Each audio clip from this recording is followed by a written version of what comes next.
রক্ত বলিদান দিয়েছে। এখানে একটা জায়গা রয়েছে, এই পূর্ব মেদিনীপুর হাজরা ছিল। আমি সেই জেলায় দাঁড়িয়ে আছি যেখানে প্রাণ দিয়েছে বহু মানুষ। আমাদের রাজ্যের মহিলা সভানেত্রী সম্মানীয় চন্দ্রিমা ভট্টাচার্য মহোদয়াকে নাম্বারে বেঙ্গলি, যদি বলেন কেন বেঙ্গলি, ওই যে আগে আমি বলেছি যে ভারতবর্ষের সংবিধানের এখনো স্বীকৃত তর্জমা হয়নি। কোর্টে দেখাতে গেলে সংবিধান থেকে কিছু ওই ইংরেজি সংবিধানটাই দেখাতে হয়। সুতরাং সেখানে অ্যালফাবেটিক্যালি বর্ণের, ইংরেজি বর্ণের যেরকম ধারা, সেই ধারাকে মেনটেন করে সেখানে এতে আসামিস, বিতে বাঙালি, বেঙ্গলি। তাহলে আমরা বলতে চাই যে একজন তাদেরকে বিজেপির কে একটা নেতা জানে কি যেন বড় কি টুইট ফুইট ঘুইট টুইট কি সব করে, ওদের কিসের নেতা, আইটি সেলের কিসের নেতা আমি জানি না। তিনি বললেন যে বাংলা বলে কোনো ভাষা নেই, তাহলে বেঙ্গলিটা কি? যদি তাই বলেন তাহলে আসামিসটা ভাষা, অহমিয়া তো লেখা নেই, তাহলে অহমিয়া লেখা নেই, আসামিস যদি ভাষা হয়, বেঙ্গলি লেখা আছে, বাংলা কোনো ভাষা নয়, স্বীকৃত ভাষা। ভারতবর্ষের সংবিধানে স্বীকৃত ভাষা হচ্ছে 22টি ভাষা আছে। প্রথমে 14টি ছিল, তারপর অনেকগুলি এক এক সময় 62, 67 এরকম নানা বছরে অনেকগুলো ইনক্লুডেড হয়েছে। কিন্তু বাংলা, বেঙ্গলি ছিল প্রথম থেকেই 1950 সাল থেকেই বেঙ্গলি আছে, বলছে বাংলা নয়। কবিগুরু যে জাতীয় সঙ্গীত লিখেছিলেন, এই জাতীয় সঙ্গীত তো বাংলায়, ওই একই মানুষ আইটি সেলের কে, উনি বললেন ওটা ব্রাহ্ম মন্ত্র। একটু আপনারা দিদিরা গিয়ে একটু বোঝাবেন যে ওইটা 5 স্তবকের একটা কবিতা। সেই 5 স্তবকের কবিতার প্রথম স্তবকটা নেওয়া হয়েছিল, স্বীকৃত হয়েছিল জাতীয় সঙ্গীত হিসাবে, জনগণমন। আমার কাছে পুরোটা আছে, যখনই চাইবেন বলে দেব। যারা বলছেন 5টা স্তবকে, আমি বিধানসভায়ও বলেছি সেদিন, প্রত্যেকটা পড়লেই বোঝা যাবে সেটা বাংলায় লেখা, কবির বাংলায় একটা লেখা কবিতা, যেটা গান। সেই গানটি প্রথম স্তবকটি গৃহীত হয়েছিল। কবে গৃহীত হয়েছিল? আমি বললাম যে সংবিধান আমরা প্রয়োগ করেছি 26শে জানুয়ারি 1950, 24শে জানুয়ারি গৃহীত হয়েছিল 1950 সালে জাতীয় সঙ্গীত হিসাবে প্রথম স্তবক। এই স্তবকটা উচ্চারণের তফাৎ হতে পারে, আমরা জনগণমন বলি, অন্য প্রদেশরা জনগণমন বলে, কিন্তু তাতে কোনো বাংলায় লেখা নয়। এটা বললে আর ওটা ব্রাহ্ম মন্ত্র বললে লোকে যে হাসবে দাদা, লোকে যে হাসছে, সারা পৃথিবীর লোক হাসছে। টুইট করতে হয়, ওই ধরনের টুইট করলে এবার ভারতবর্ষের মানুষ কেন শুধু মেয়েরাই বলবে তোমাকে টুইট করতে হবে। আপনাদের বোঝাতে হবে না, জানাতে হবে না, আপনারা জানেন যে বাংলা ভাষায় কথা বললে উত্তরপ্রদেশ হোক, উড়িষ্যা হোক, রাজস্থান হোক, যেগুলো বিজেপি শাসিত রাজ্য, সেখানে বলছে সেখানে তাদের অত্যাচারিত হতে হচ্ছে। দোকানদার একটা সামনে নেমপ্লে হোর্ডিং লাগিয়েছে বাংলায়, সে বাংলায় লাগিয়েছে কেন? তার জন্য সেখানে পৌঁছে গেছে পুলিশের আধিকারিক। ভাবুন তাহলে আজকে দাঁড়িয়ে আমাদের সংবিধানের মূল যে কাঠামোটা, সেটাকে নষ্ট করছে কারা? ওই কেন্দ্রের সরকারে আছে যারা। কারণ আমার অধিকার, আমি যেখানে খুশি সেখানে যাব, আমার অধিকার, আমার কথা বলার অধিকার, right to speech, right two movement, এগুলো আমার রয়েছে, সেগুলোকে খর্ব করা হচ্ছে। মেয়েরা এই জায়গাটা একদম প্রতিবাদটাকে আরো বেশি জোরালো করুন। এই জোরালো করতে হবে ভাষার বিরুদ্ধে যা করছে, বাংলার মানুষের উপর, বাংলা ভাষাভাষীর উপর যে অত্যাচার সংগঠিত হচ্ছে, আমরা তার বিরুদ্ধে আওয়াজ তুলছি। আমাদের এই প্রতিবাদ চলছে, আপনারা দেখেছেন।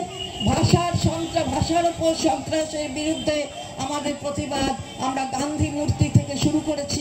প্রথম 2 দিন মহিলাদের দেওয়া হয়েছিল, সূচনা আমরা করেছি, মহিলাদের দিয়ে সূচিত হয়েছিল এই প্রতিবাদ 2রা এবং 3রা আগস্ট গান্ধী মূর্তির পাদদেশে। তাই সেইখানে মহিলাদের সমাগম ছিল। তারপর বিভিন্ন সংগঠন এবং সেল আমাদের তৃণমূল কংগ্রেসের তাড়া করেছে। শেষে যখন, অর্থাৎ যেদিন কিষাণ ক্ষেত মজদুর সমিতি তাড়া করলো সংগঠন আমাদের তৃণমূল কংগ্রেসে, ঠিক সেই শনি রোববার পরেই সোমবার এসে সেনাকে লাগিয়ে দেওয়া হলো। সেনারা আমাদের এই যে প্যান্ডেলের মতো করা ছিল সেটা খুলে দেওয়ার জন্য সেনাকে লাগিয়ে দেওয়া হলো। প্রায় 200-250 সেনা সেখানে। ভাবুন, একটা প্যান্ডেল খুলবে, আমরা তো পারমিশন নিয়েই করছি, আমরা তো অনুমতি নিয়েই করছি, যা যা অনুমতির জন্য দরকার সিকিউরিটি মানি থেকে শুরু করে সব দিয়েই করা হচ্ছে, তারপরেও এই সেনাদের লাগিয়ে দেওয়া হলো। আমরা সেনাদের শ্রদ্ধা করি, কোনো সেনাকে আমরা শ্রদ্ধা করি না, সেনাদের প্রতি আমাদের পরম শ্রদ্ধা, কিন্তু সেনাদের যারা ব্যবহার করছে তাদের প্রতি আমাদের ধিক্কার। সেনাকে ব্যবহার করছে রাজনৈতিক কারণে, তাদের আমরা শ্রদ্ধা করি, তারা আমাদের নিশ্চিন্তে ঘুমোতে দেন, তাই আমরা থাকি। এই সেনাদের ব্যবহার করে তৃণমূল কংগ্রেসের এই প্রতিবাদের কণ্ঠস্বরকে রোখা যাবে না।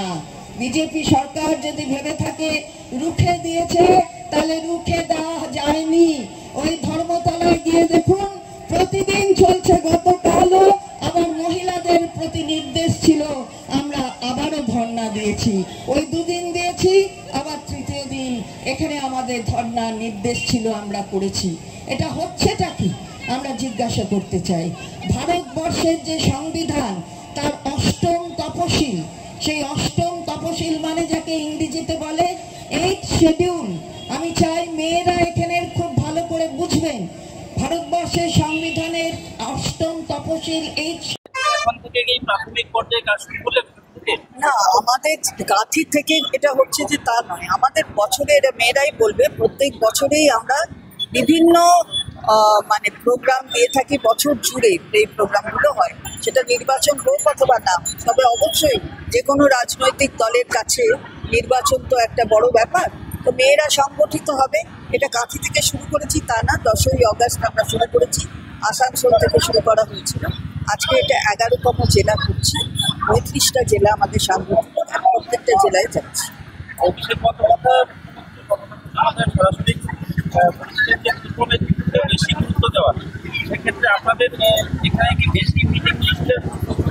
না, আমরা করছি তো, এখানে মেয়েরা করছে, শতরূপা নতুন মহিলা প্রেসিডেন্ট হয়েছে এখানে, এবং বিজিয়াও সঙ্গে রয়েছে, সবাই মিলে করছে। আমাদের প্রাক্তন প্রেজেন্ট কোনো ব্যাপার নেই, সবাই মিলে একসঙ্গে এখানে করছে। এবং মেদিনীপুরের একটা ইতিহাস আছে, সেই ইতিহাসে মেয়েদের যে ভূমিকা, যেটা আমরা যাদের যে মেয়েদের নাম করি তার মধ্যে মাতঙ্গিনী হাজরার নাম করি প্রথম, তাহলে তিনি তো এই জেলার, সুতরাং আমাদের এখানে অনেক স্ট্রং মহিলারা, আরো স্ট্রং। আপনি তো এখানে আগে বিধায়িকা ছিলেন, কিন্তু বর্তমান মহকুমা হাসপাতালের যা পরিস্থিতি চলছে, এসব সরকারি চিকিৎসকরা তারা কখনো কেউ 12টায় আসছেন, 12:30 কেউ 11:30, এই ক্ষেত্রে রুগীর হয়রানির মধ্যে নিহত হচ্ছে। যদি কোথাও রুগীর হয়রানি হয় চিঠি লিখে জানাবেন, আমরা নিশ্চয়ই দেখছেও, প্রশাসন দেখছেও, যদি কোথাও কিছু হয় জানাবেন। এলাকা থেকে যদি বিধায়ক নির্বাচিত হয়েছে তিনি যান, দিয়ে জিজ্ঞেস করুন কে নির্বাচিত বিধায়ক, কাফির নির্বাচিত বিধায়ককে। এটা যদি হয় তাহলে আমাদের জেলার অন্যান্য কিছু হাসপাতাল আপনাদের সেখানেও তো ঠিক আছে না, এটা আমি মানি না, আপনি যে বলছেন এটা না। এখানে যেভাবে স্বাস্থ্য সেবার উন্নতি সাধন করা হয়েছে, পরিষদের মধ্যে মহিলা, অর্থাৎ আমাদের দেশে মহিলাদের সম্মান সর্বত্র সর্বাগ্রে এটা ছিল। আর এই ড্রাফটিং কমিটি যখন তৈরি করে সংবিধান দিল, যেটা প্রয়োগ হয়েছে, তার মুখবন্ধ যাকে প্রিয়াম্বল বলে, সেখানে লেখা রয়েছে কোনো ভেদাভেদ হবে না, ধর্মের নিরিখে নয়, শ্রেণীর নিরিখে নয়, সম্প্রদায়ের নিরিখে নয়, লিঙ্গের নিরিখে নয়, লিঙ্গ বৈষম্য হবে না। অর্থাৎ আমরা প্রত্যেকটি ক্ষেত্রে আমাদের অধিকার সমান সমান বলি অর্ধেক আকাশ নাকি উন্মুক্ত মেয়েদের জন্য, কিন্তু বাস্তবে অর্ধেক আকাশ উন্মুক্ত হয়েছে কিনা এটাই বিশ্লেষণ করার সময়। আমরা তো সমাজ তৈরি করি, ছেলেদের ওপর থেকে যে শক্তি দিয়েছে তাদের দৈহিক শক্তি আছে, ছেলেদের সাথে তো আমাদের বিরাজ নেই কোনো, কারণ আমরা ভূমিষ্ঠ করি কন্যাকেও, ভূমিষ্ঠ করি পুত্রকেও। আমরা সমাজ তৈরি করি, প্রসবের যন্ত্রণা ভুলি, প্রসবের রক্তপাত ভুলি, নতুন সৃষ্টির আনন্দে উল্লসিত হই আমরা, সেখানে ছেলে মেয়ের তফাৎ দেখি না। তাই সেই কারণে সমাজকে সমৃদ্ধ করার জন্য মেয়েদের অংশগ্রহণ অত্যন্ত জরুরি। আমাদের সংবিধান তাই বলেছে কোনো বৈষম্য হবে না, কিন্তু জয় হে ভারত ভাগ্য বিধাতা, पंजाब सिंधु गुजरात मराठा द्राविड़ उत्कल बंग, इंद हिमाचल जमुना गंगा उच्चल जलधि तरंग, तब शुभ नामे जागे तब शुभ आशीष मागे, गाहे तब जय गाथा जनगण मंगलदायक, जय हे भारत भाग्य विधाता, जय हे जय हे जय हे जय जय जय जय हे। সবাইকে অনেক অনেক ধন্যবাদ। আমরা তাই বলতে চাই, বাংলায় যারা আছেন মেয়েরা, বিশেষ করে পূর্ব মেদিনীপুরের তাঁতির মেয়েদের কাছে আমার আবেদন, একেবারে সংগঠিতভাবে এই প্রত্যেকটি যা করছে ধিক্কার করার মতন কাজগুলো, সেই কাজগুলোর প্রতিবাদ একটা কণ্ঠকে আরো জোর করতে হবে। শতরূপা নতুন সভানেত্রী হয়েছে, শতরূপা জানে আগে থেকেই আমাদের রাজনীতির সাথে যুক্ত, যেহেতু সব রাজনৈতিক কাজটাই ওর জানা আছে। রিঝিয়া আমাদের আগে ছিল, রিঝিয়াও ভালো কাজ করেছে, একসাথে যৌথভাবে সবাই করবে। আমরা কোনো কারোর সাথে কোনো রকমের আমাদের কোনো ভাগাভাগি নেই, আমরা কোনো টিম করি না, আমরা হাট্টিমা টিম করি না, আমরা টিম মানে হাতে হাত দিয়ে একসঙ্গে থাকি, এটা আমাদের টিম। সুতরাং আমরা ওইসব করি না, তাই একসাথে কাজ করে সবাই মিলে মমতা বন্দ্যোপাধ্যায় হাতটাকে শক্তিশালী করব। তাদের ভূমিকা কি স্বাধীনতা সংগ্রামে আমার এখানে এসে বলার প্রয়োজন নেই, আমি সেই জেলায় দাঁড়িয়ে আছি। আমি গর্ব অনুভব 13 সালে যে কন্যাশ্রী হয়েছিল তাকে বিশ্ব স্বীকৃতি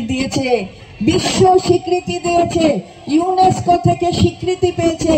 কন্যাশ্রী সবচেয়ে ভালো একটি প্রকল্প হিসাবে এটা আজকে বিশ্ব বন্দিত হয়েছে। তাহলে মমতা বন্দ্যোপাধ্যায় 2012-এ করলেন পঞ্চায়েতের অর্ধেক লোকাল গভর্নেন্সের জন্য 50% কম হবে না, 13তে কন্যাশ্রী, 14-এ কি করলেন শিক্ষাশ্রী।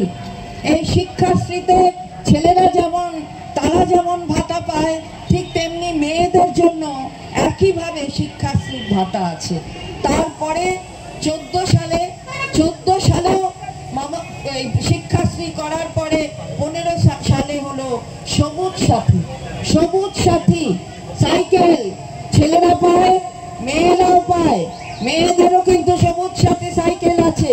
এবং একটা লিমিট করে দেননি যে 50 সালের সংবিধান প্রয়োগ হয়েছে।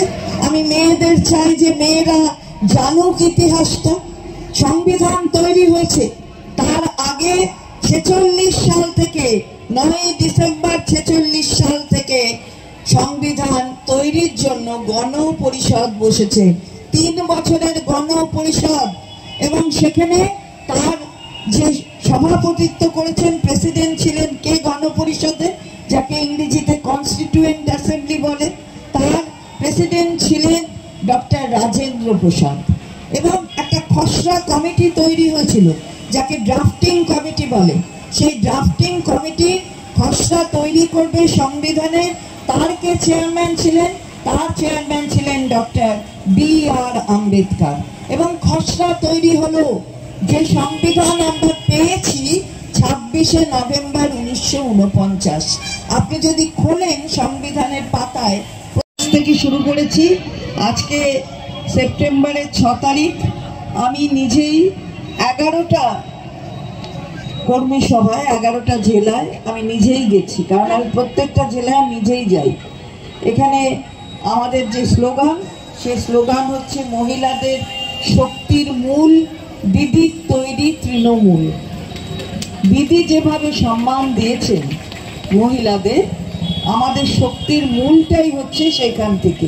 আজকে 98 সালে যদি দিদি তৃণমূল কংগ্রেস তৈরি না করতেন, আমাদের দল গঠন না হতো, তাহলে আমরা এই সম্মান পেতাম না। মেয়েরা কি সম্মান চায়? মেয়েরা চায় রাজনৈতিক সম্মান, মেয়েরা চায় অর্থনৈতিক সম্মান। আর রাজনৈতিক সম্মান আর অর্থনৈতিক সম্মান যদি মেয়েদের থাকে, তাহলে সামাজিক সম্মান অনুসরণ করে, তাকে সমাজ তাকে সম্মান করে। আজকেও দাঁড়িয়ে আমরা কিন্তু 8ই মার্চ নারী দিবস করি। তার মানে কি? সারা বিশ্ব জুড়ে এই নারী দিবস পালিত হয়। তাহলে যে সম্মান বিশ্ব জুড়ে মেয়েদের পাওয়ার কথা, সেটা মেয়েরা পায় না বলেই এই আন্দোলনগুলো হতে থাকে। আমরাও নারী দিবস করি, কিন্তু আমরা নারী দিবস করি এই মানসিকতা নিয়ে যে আমাদের সব ধরনের সম্মান আমাদের নেত্রী মমতা বন্দ্যোপাধ্যায় দিয়েছেন। রাজনৈতিক, অর্থনৈতিক এবং তার সাথে সামাজিক সম্মান, সেই সম্মানে সম্মানিত হয়েছি। তাই নারী দিবসে আবার আমরা সংগঠিত হয়ে আবার আমাদের সংগঠনকে এবং শক্তিশালী করার যে মন্ত্র, সেই মন্ত্রটাকে আরো বেশি করে উচ্চারিত করি। সামাজিক অন্ধকার থেকে আলোকে উজ্জ্বল করতে হবে, রাস্তা তৈরি করতে হবে, অনেক পথ বিস্তারিত করতে হবে, বিস্তার করতে হবে। সেইখানে দাঁড়িয়ে বলছি যে সব অনেক হয়েছে, অনেক করেছেন, সবাই অনেক দেখেছে আপনাদের কি কি আপনারা করতে পারেন, দেখা গেছে। আমরা বলতে চাই কি, ঠিকই তো, জিএসটি কর অর্থাৎ কর, এই যে বাজারে যা যা বিক্রি হচ্ছে এর কর, নিত্য প্রয়োজনীয় জিনিসের ওপর কর, সেটা কমানো হয়েছে অনেক ক্ষেত্রে, মানে প্রায় সব কিছুর ক্ষেত্রেই কম হয়েছে। কিন্তু আমরা যেটা বলতে চাই যে কম আমরা সবসময় রাজি। লাইফ ইন্স্যুরেন্স, হেলথ ইন্স্যুরেন্স, স্বাস্থ্য এবং জীবন বীমা প্রথমে 1 বছর আগে চিঠি দিয়েছিলেন মমতা বন্দ্যোপাধ্যায়। আপনারা দেখবেন সেই চিঠি সোশ্যাল মিডিয়ায় রয়েছে। আমাকে নির্দেশ দিয়েছিলেন গ্রুপ অফ মিনিস্টার্সের মিটিংয়ে বলতে, জিএসটি কাউন্সিলের মিটিংয়ে বলতে। আমি তার নির্দেশ মতো সেগুলো বলেছিলাম। তখন কেউ ঐক্যমতে ছিলেন না অন্য রাজ্যগুলো, যার জন্য সিনিয়র সিটিজেনদেরটা গ্রুপ অফ মিনিস্টার্স তারা রেকমেন্ড করেছিল যে পুরো ছাড় হবে, আর ইন্ডিভিজুয়ালদের ক্ষেত্রে 5 লক্ষ ছাড় হবে। গ্রুপ অফ মিনিস্টার্স তারা ঐক্যমতে পৌঁছতে পারেনি তখন, যদিও আমরা বলেছিলাম পুরো ছাড় দিতে হবে। তারপর গিয়ে ওটা যখন জিএসটি কাউন্সিলের অনুমোদন পেতে হবে, সেই সময় জিএসটি কাউন্সিলটা হয়েছিল 2024 সালের ডিসেম্বরে জয়সালমীরতে। জয়সালমীর, রাজস্থানের জয়সালমীর, সেখানে এই এজেন্ডাটাকে ডেফার করে দেওয়া হয়েছে, অর্থাৎ পিছিয়ে দেওয়া হয়েছে। 9 মাস জিএসটি কাউন্সিল হয়নি, আর তারপর তড়িঘড়ি করে 3টে জিওএম হলো, অর্থাৎ গ্রুপ অফ মিনিস্টার্সের মিটিং, আর তড়িঘড়ি করে এই জিএসটি কাউন্সিলের মিটিং হলো। যদি লাইফ ইন্স্যুরেন্স আর হেলথ ইন্স্যুরেন্সের তখনই আপনারা কমিয়ে দিতেন, তাহলে আজকে এর সুবিধা অনেকে সবাই পেয়ে যেত, যেটা মমতা বন্দ্যোপাধ্যায় বলেছিলেন। সেটা কেন করলেন না, সেটাও তো আমাদের প্রশ্ন থাকছে। এমন ভাব করছে যে যেন সব ওরাই আম আদমির কথা ভাবে, আর বাকি কেউ আম আদমির কথা ভাবে না। বাবারে বাবা, এটা করতে আমাদের রাজস্বর ক্ষতি হচ্ছে, কিন্তু আমরা ক্ষতিকে স্বীকার করছি মানুষের জন্য। কিন্তু আপনি কেন্দ্রের সরকার,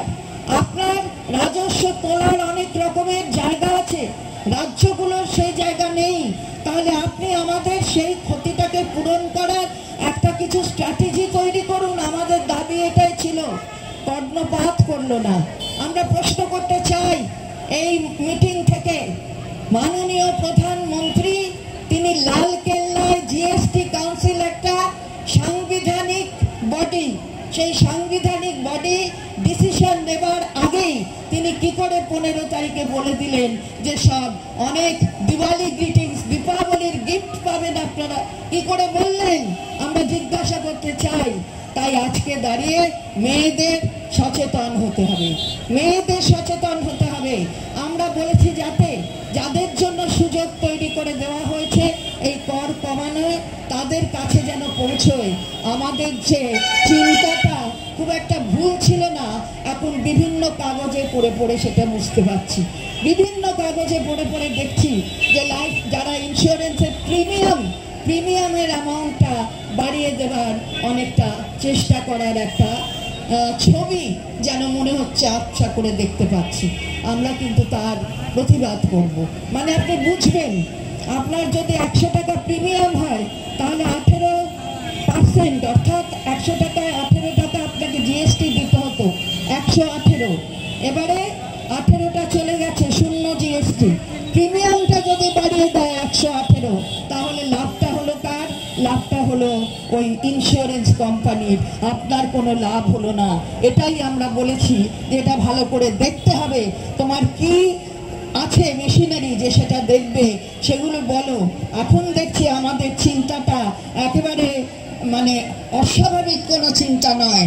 আর স্যার মানে কি?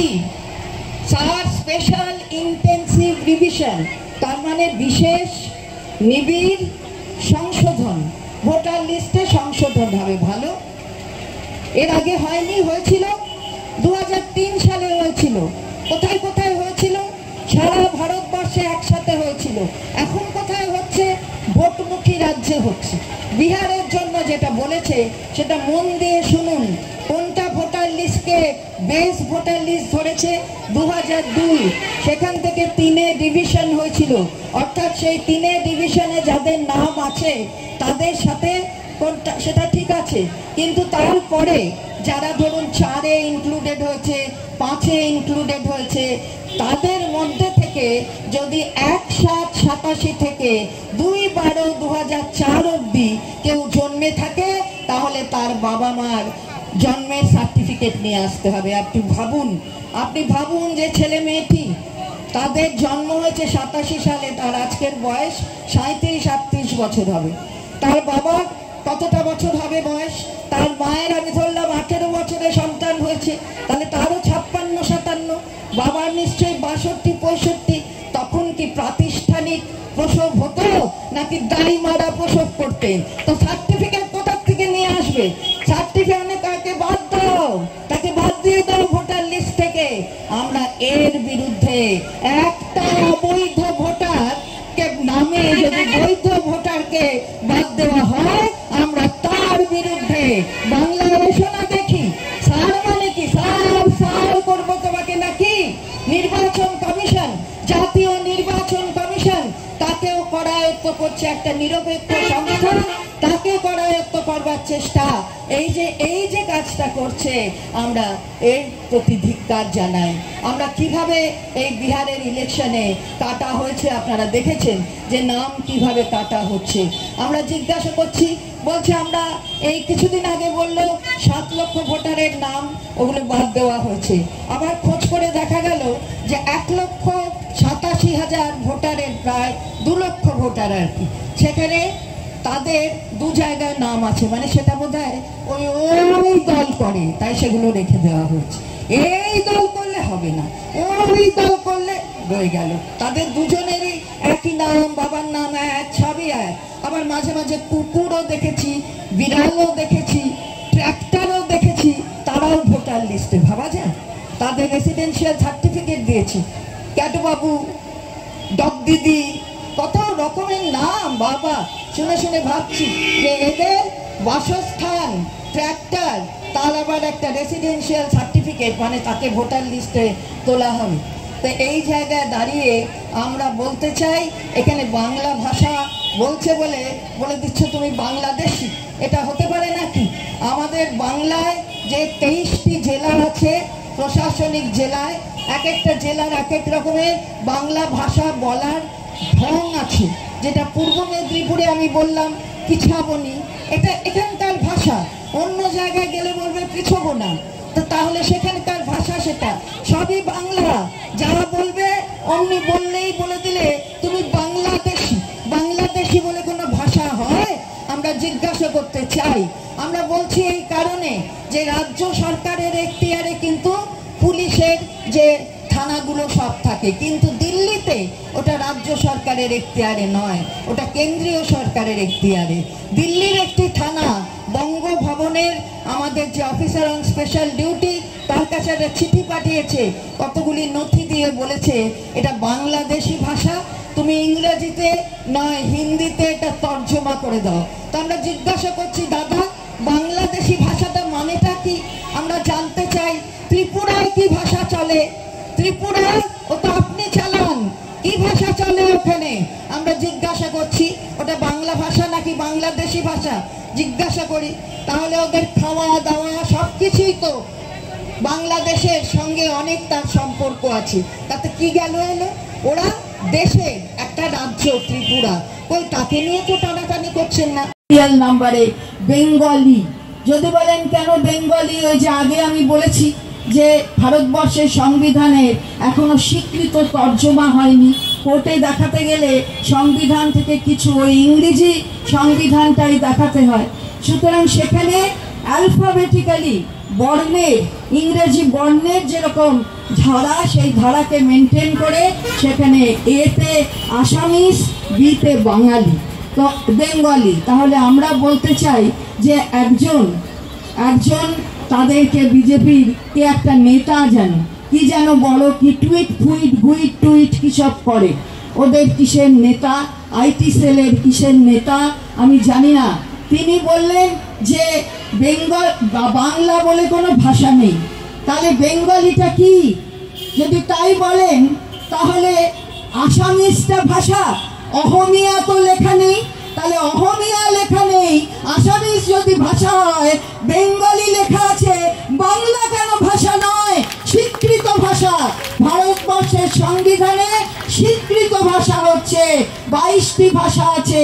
প্রথমে 14টি ছিল, তারপর অনেকগুলি এক এক সময় 62, 67 এরকম নানা বছরে অনেকগুলো ইনক্লুডেড হয়েছে, কিন্তু বাংলা বেঙ্গলি ছিল প্রথম থেকে 1950 সাল থেকে বেঙ্গলি আছে, বলছে বাংলা নয়।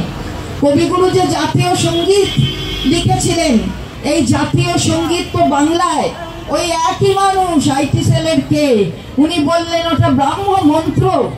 একটু আপনারা দিদিরা গিয়ে একটু বোঝাবেন যে ওইটা 5 স্তবকের একটা কবিতা, সেই 5 স্তবকের কবিতার প্রথম স্তবকটা নেওয়া হয়েছিল, স্বীকৃত হয়েছিল জাতীয় সঙ্গীত হিসাবে, জনগণমন।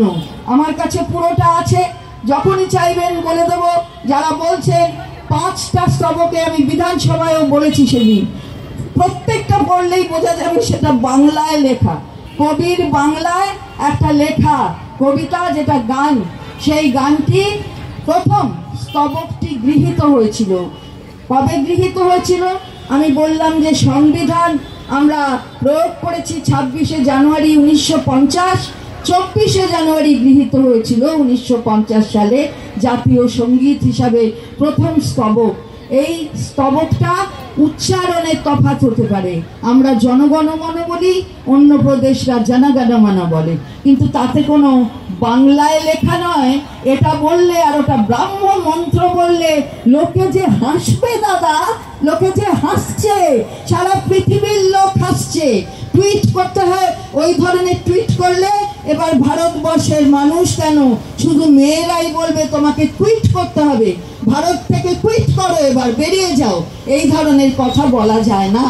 জাতীয় গীত কে লিখেছেন? বঙ্কিমচন্দ্র চট্টোপাধ্যায়। কোথাকার মানুষ? নৈহাটির মানুষ, বাংলায় জন্ম, বাংলায়। সেই জাতীয় গীত বন্দে মাতরম সেই মন্ত্র, সেই স্তোত্র কে রচনা করে দিয়েছে? বঙ্কিমচন্দ্র চট্টোপাধ্যায়। আজকে তাকে বলে যে সেই ভাষাকে অপমান করে। বন্দে মাতরম স্তোত্র যিনি লিখেছেন তাকে অপমান করে। আমরা জিজ্ঞাসা করতে চাই, কে বলেছে জয় হিন্দ? জয় হিন্দটা কে বলেছিলেন? নেতাজি সুভাষচন্দ্র বোস।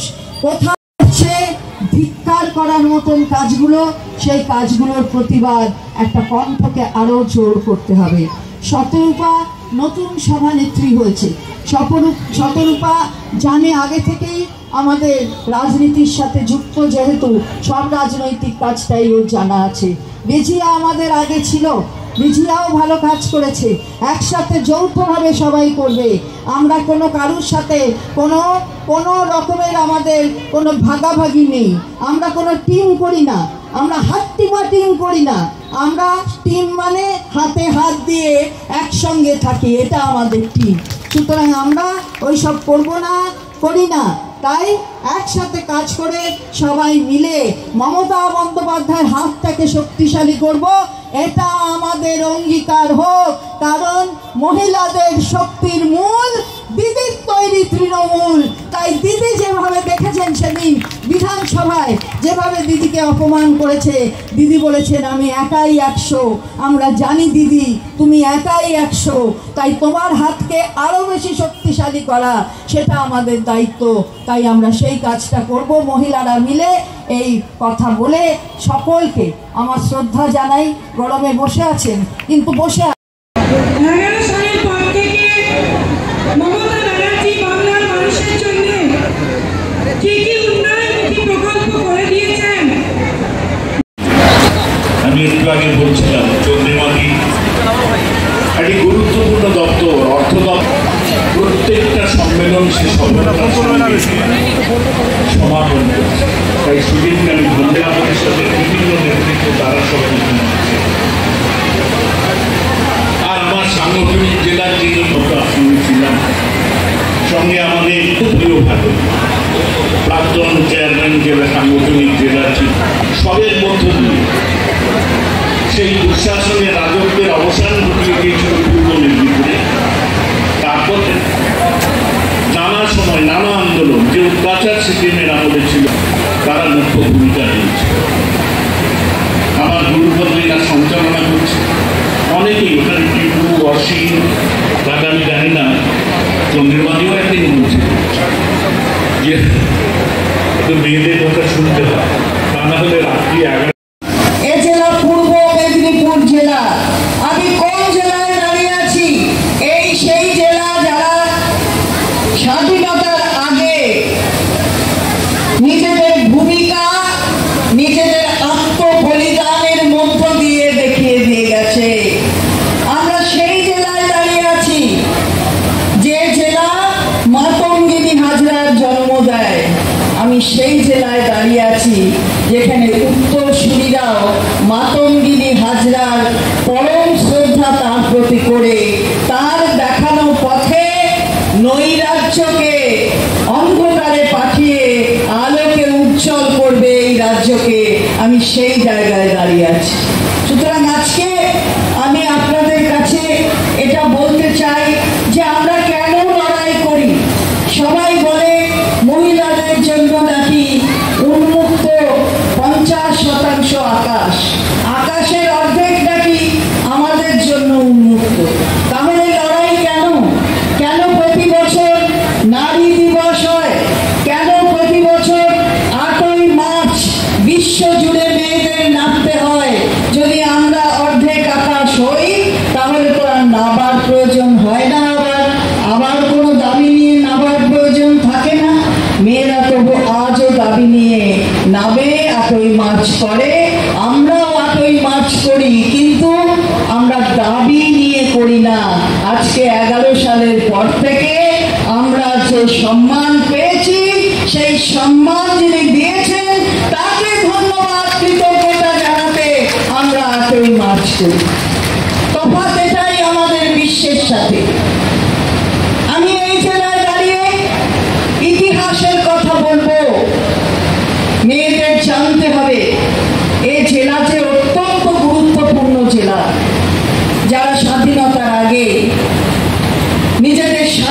করেছিল, নিজেদের স্বাধীন হিসাবে উল্লেখ করেছিল।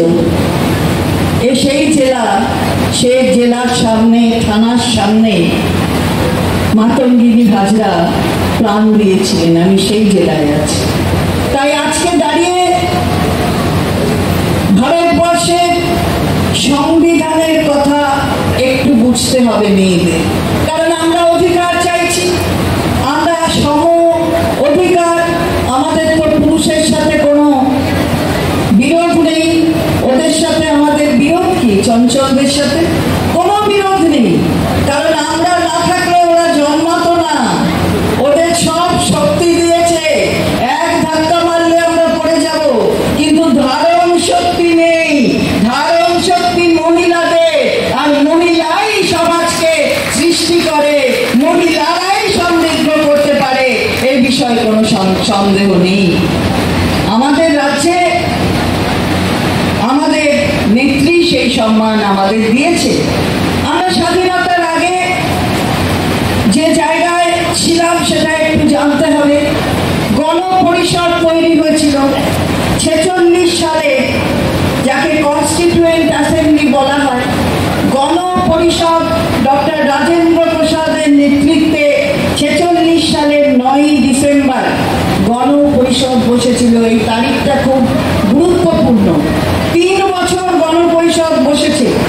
তারপর আমরা সংবিধান পেয়েছি কবে? 26শে নভেম্বর 1949। মনে রাখতে হবে, 26শে নভেম্বর 1949 সংবিধান পেয়েছি। এই সংবিধান ইংরেজিতে তৈরি। আজও পর্যন্ত কোনো প্রাদেশিক কোনো ভাষায় এটা স্বীকৃত কোনো তর্জমা হয়নি। ফলে ইংরেজি যে কনস্টিটিউশন অফ ইন্ডিয়া ইংরেজিতে লেখা, সেটাই কিন্তু এখনো কোর্টে দাঁড়ালে সেটাকেই, কোর্টের কিছু বলতে হলে সেটাকেই প্রয়োগ করতে হয়। ফলে কোনো প্রাদেশিক ভাষায় তর্জমা হয়নি। এই গণপরিষদে 3 বছরের মধ্যে যে ড্রাফটিং কমিটি, খসড়া তৈরি করার কমিটি তৈরি হয়েছিল, তার মাথায় কে ছিলেন? B.R. আম্বেদকর। আর এই কনস্টিটিউয়েন্ট অ্যাসেম্বলি, আমরা গর্বিত যে গণপরিষদে যতজন ছিলেন সেই সময় 46 সালে, মনে করুন, 15 জন মহিলা ছিলেন গণপরিষদে।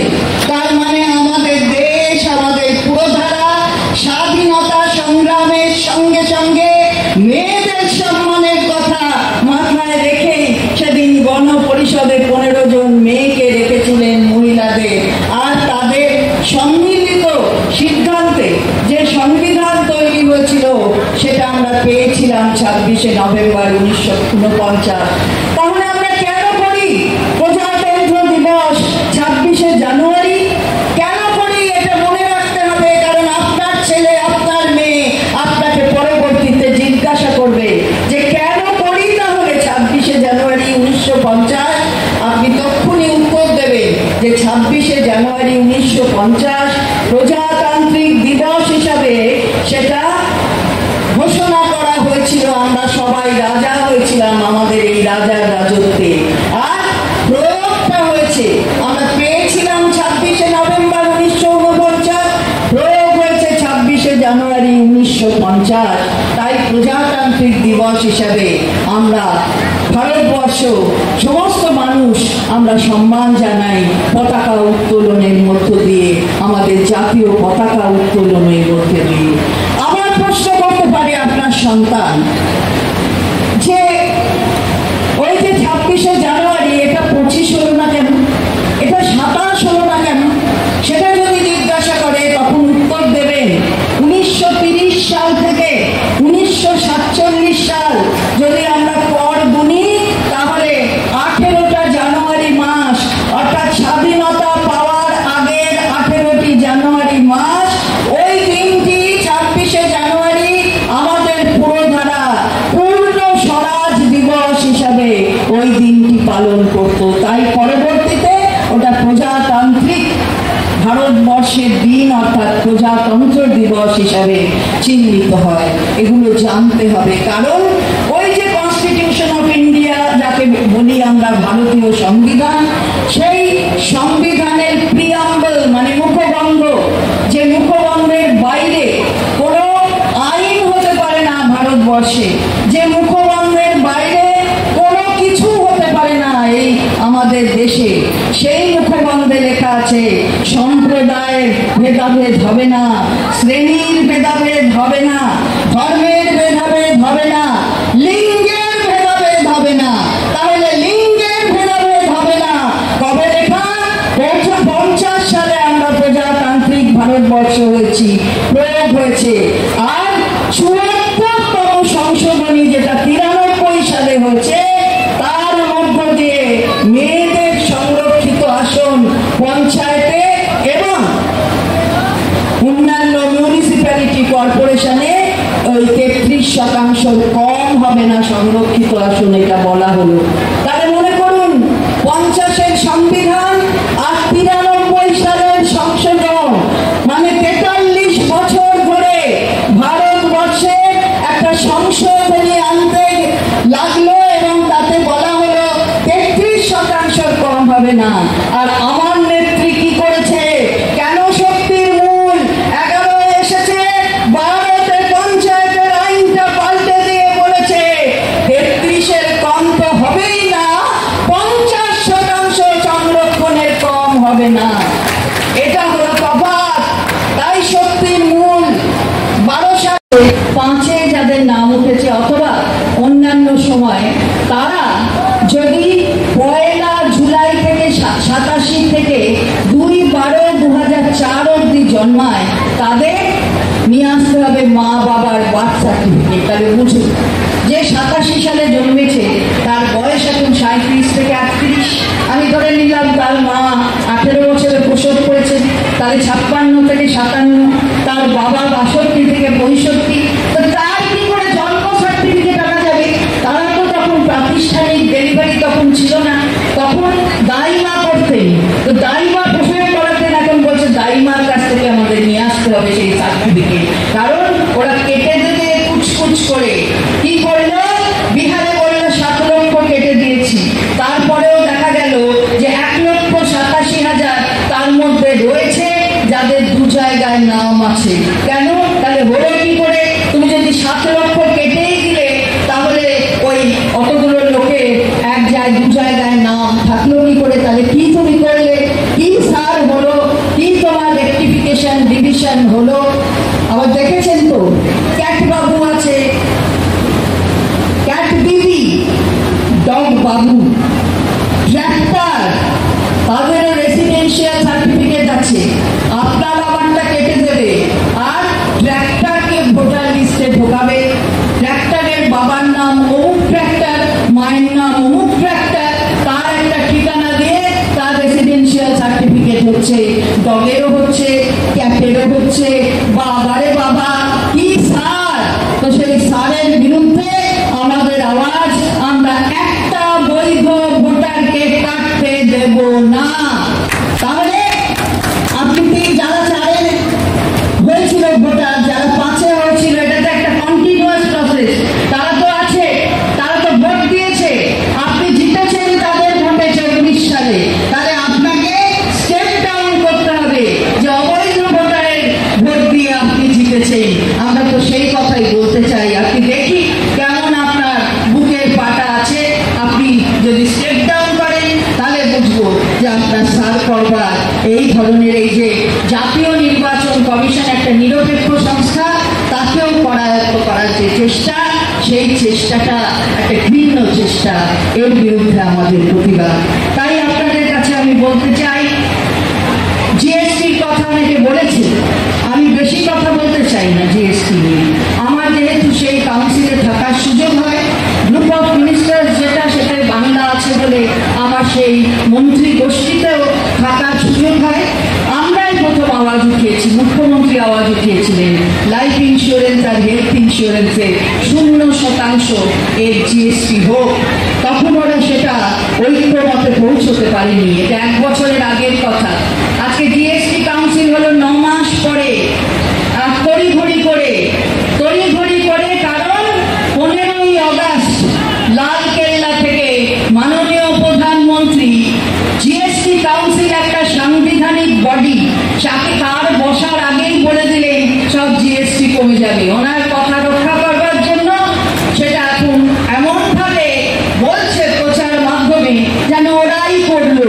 আরে বাবা, আমরা কেউই মানুষের বিপক্ষে নয়, মানুষ কর তাদের ছাড় হোক, এটা মমতা বন্দ্যোপাধ্যায় প্রথম বলেছে। স্বীকার করতে হবে। আমি সে কথা দিয়ে বলে এসেছি যে আমাদের রাজ্য প্রথম বলেছে এবং সেটা মেনে নিয়েছে কেন্দ্রের সরকার, এতে আমরা খুশি। আর তাছাড়া আমরা বলতে চাই আমাদের যেখানে চিন্তার কারণ, স্বাস্থ্য সাথী কে কবে ভেবেছিলেন যে মায়ের অসুস্থতার পাশে দাঁড়াতে পারবেন, বাবার অসুস্থতার পাশে দাঁড়াতে পারবেন? হ্যাঁ, শ্বশুর আমার দায়িত্ব, শাশুড়ি আমার দায়িত্ব, স্বামী আমার দায়িত্ব, সন্তানরা আমার দায়িত্ব। আমরা তো সেবা করি, কিন্তু বাবার করবো না বুঝি, মায়ের করবো না বুঝি? তারই গর্ভ থেকে আমরা বেরিয়ে পৃথিবীর আলো দেখেছি। তাদের প্রতি বুঝি আমাদের কোনো রকমের কোনো দায়িত্ব নেই? মমতা বন্দ্যোপাধ্যায় বললেন হ্যাঁ আছে। দুটো পরিবারকে এক করে দিলেন। এই দুটো পরিবার এক হওয়া মানে সামাজিক যে অন্ধকার মেয়েদের বোঝা বাবা, সেটাও দূরীকরণ। তার সাথে সাথে দুটো পরিবারকে এক করে দিয়ে বুঝিয়ে দিলেন সবাই এক, সকলের প্রতি কিন্তু আমাদের দায়িত্ব আছে। আর অনেকে বলে আয়ুষ্মান ভারত কেন নাওনি? আর কবে আয়ুষ্মান করলেন দাদা? করলেন তো অক্টোবর মাসে, আপনারা করলেন অক্টোবর 2018 আয়ুষ্মান। আর আমাদের স্বাস্থ্য সাথী ডিসেম্বর 16 সালের ডিসেম্বর। তা আপনারা টুকতে গেলেন। তা টোকাটা যদি ঠিক মতো না হয়, একটা ভূগোলের পরীক্ষা আপনি চোখা নিয়ে গেছেন ইতিহাসে, তাহলে কি আর পাশ করবেন? পাশ করলেন না। তাহলে হলো কি, আমি আয়ুষ্মান নিলে 100 টাকার 40 টাকা আমাকে দিতে হবে। তার সাথে সাথে যে নিয়ম কানুন আছে তাতে 70 লক্ষ পরিবারকে আমি অন্তর্গত করতে পারবো। আমি স্বাস্থ্য সাথীতে 2.5 কোটি পরিবারকে অন্তর্গত করেছি। তাহলে 70 লক্ষ নেব নাকি 2.5 কোটি নেব? আর ওই কার্ডের মধ্যে মাননীয় প্রধানমন্ত্রীর ছবি রাখতে হবে। কখনো দাড়ি গালে, কখনো দাড়ি আবার একটু বড় হয়েছে, কখনো আবার মেজো, কখনো আবার সেজো, কখনো আবার বড়। কখন ছবি তুলতে যাচ্ছি, কোন ছবি লাগাতে হবে জানি না। তফাৎ এখানেই, স্বাস্থ্যসাথী কার্ডে মমতা বন্দ্যোপাধ্যায়ের ছবি থাকে না, থাকে আমার মা অথবা শাশুড়ি যে বয়সে জ্যেষ্ঠা। এটা অনুকরণীয়, এটা আমরা বলতে চাই। এটা দেখুন, নিজের প্রচার ওরকম ভাবে করতে নেই। মানুষ বলবে যে আপনি প্রচার করার মতন একজন, তবেই না যেটা মমতা বন্দ্যোপাধ্যায়কে আজকে সারা ভারতের মানুষ বলছে। একটু আগে সৌমেন বলছিল যে আমরা সিএম থেকে, সিএম তো হবেনি এ বিষয়ে কোনো সন্দেহ নেই, মানে আরো ভারতের ক্ষেত্রে আরো বড় জায়গায় যাতে তিনি যান, সারা ভারত সেই দিকে তাকিয়ে আছে। তাহলে 16 হলো 17 সামাজিক সুরক্ষা।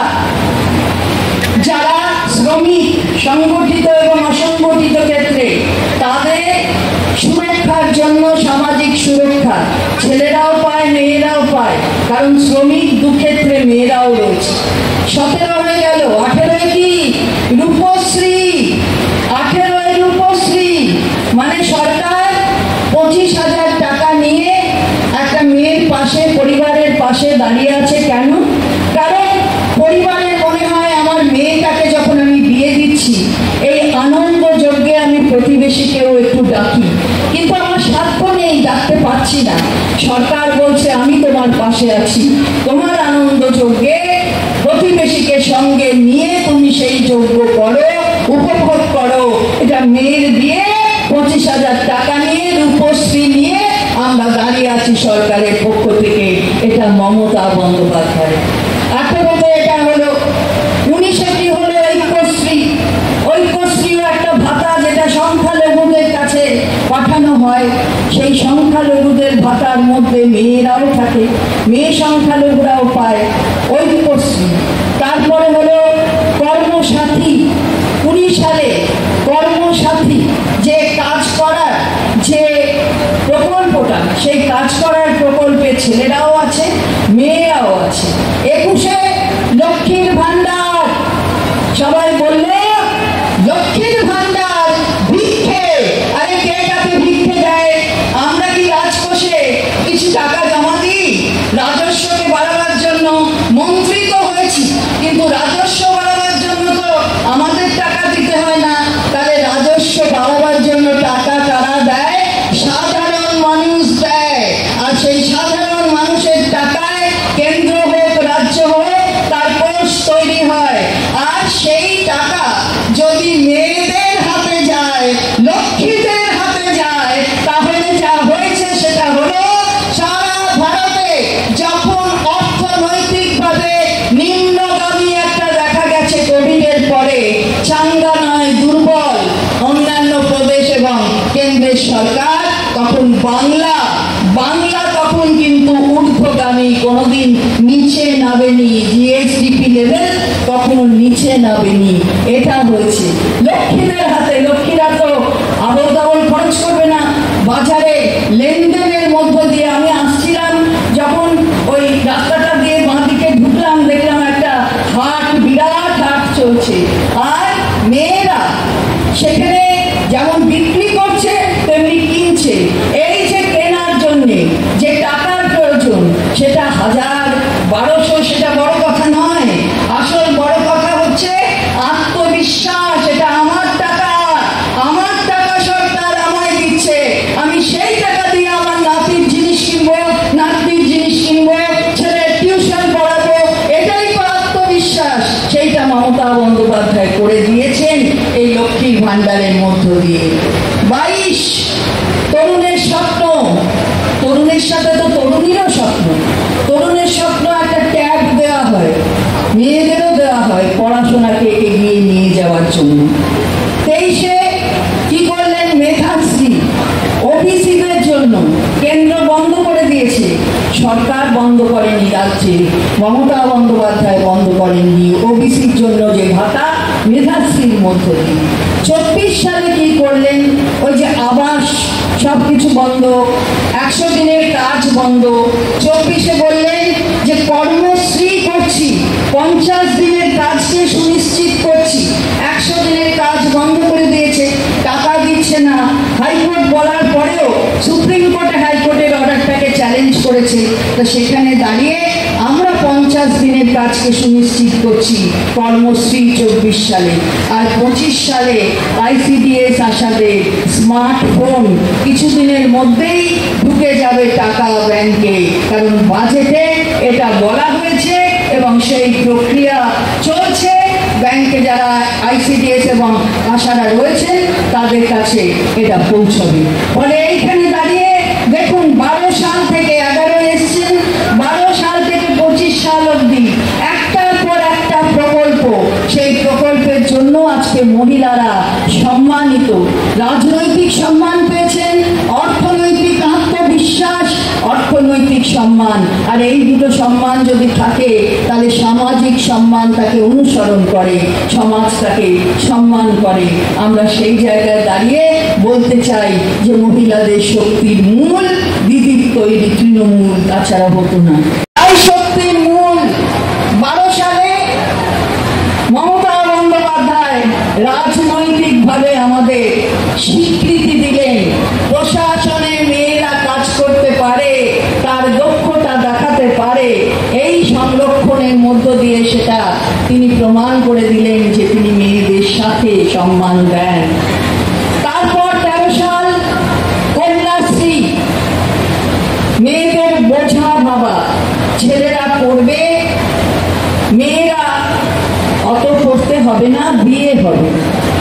ওই যে খোকন খোকন ডাকপাড়ি, খোকন মদের তার বাড়ি, আয় রে খোকন ঘরে আয়, দুধ মাখা ভাত কাকে খায়। আর ফুটু যাবে শ্বশুর বাড়ি, সঙ্গে যাবে কে? বাড়িতে আছে হুলো বেড়াল, কোমর বেঁধেছে, মানে হুলো বেড়াল, বাড়ির লোক যাবে না, একটা পুরুষ বেড়াল আছে, সেও মনে হয় ওই ফুপুকে, ওকে বোধহয় মানে কি বলবো, একটু দেখে শুনে নিয়ে যাবে, তাই হুলো বেড়ালটা কোমর বেঁধেছে, এমনই একটা ভাবনা। আমরা বলতে চাই, কুকুর লাগে খোকা বিয়ে হতে, খোকার বুঝি কুকুর লাগে না বিয়ে হতে।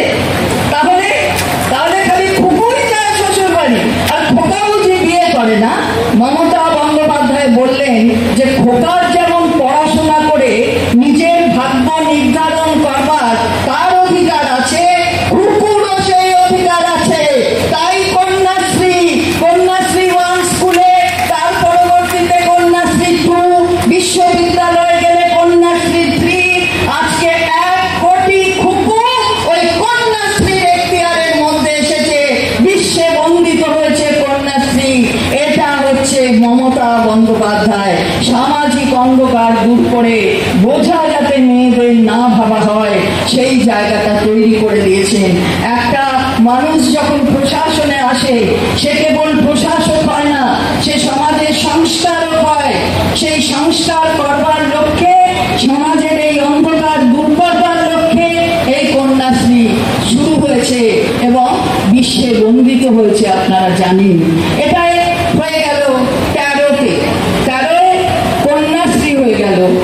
14 সালে সেখানেও বা আমরা পিছিয়ে থাকবো কেন? শিক্ষাশ্রী নামে একটি প্রকল্প তৈরি হলো, যে প্রকল্পের সুযোগ ছেলেরাও পায়, মেয়েরাও পায়। 15 সালে সবুজ সাথী, ছেলেদের পায়ে কষ্ট হবে শুধু, তারা সাইকেল চালিয়ে স্কুলে যাবে, আর মেয়েরা পাবে না সেটা তো হয় না। ছেলে মেয়ে যতগুলো ছেলে মেয়ে একটা পরিবারে পাওয়ার যোগ্যতা তাদের থাকে, ততগুলো ছেলে মেয়ে ওই সাইকেল পায়, সবুজ সাথী। ওখানে কোনো লিমিটেশন নেই যে 2টো পাবে, 3টে পাবে, তার বাইরে নয়, এরকম লিমিটেশন নেই। তাহলে মমতা বন্দ্যোপাধ্যায় যেমন আমার খোকা, আমি তো প্রসব করেছি, আমি তো সেই রক্তপাতকে অগ্রাহ্য করেছি, আমি তো সেই প্রসবের যন্ত্রণাকে ভুলেছি, আমার খোকাকে ভূমিষ্ঠ করেছি, খুকিকেও কিন্তু ওইভাবেই ভূমিষ্ঠ করেছি। তাহলে খোকার পা যদি কষ্ট হয় তাহলে খুকির পায়েও কষ্ট হবে। এটা মমতা বন্দ্যোপাধ্যায় বুঝে সবুজ সাথী করে দিলেন। আজকে যারা তমলুক সাংগঠনিক জেলা তৃণমূল মহিলা কংগ্রেসের ডাকে এই কর্মী সভায় উপস্থিত হয়েছেন, কয়েক হাজার মহিলা এখানে উপস্থিত হয়েছেন। ভেতরে যত সংখ্যায় আছেন তার দ্বিগুণের থেকেও বেশি বাইরে রয়েছে। আমাকে একদম গেটের থেকেই একটা উষ্ণ অভ্যর্থনা মেয়েরা দিল। আমি আপনাদের সকলের কাছে পরম কৃতজ্ঞ যে এই কর্মী সভায় আপনারা সকলে সমবেত হয়েছে।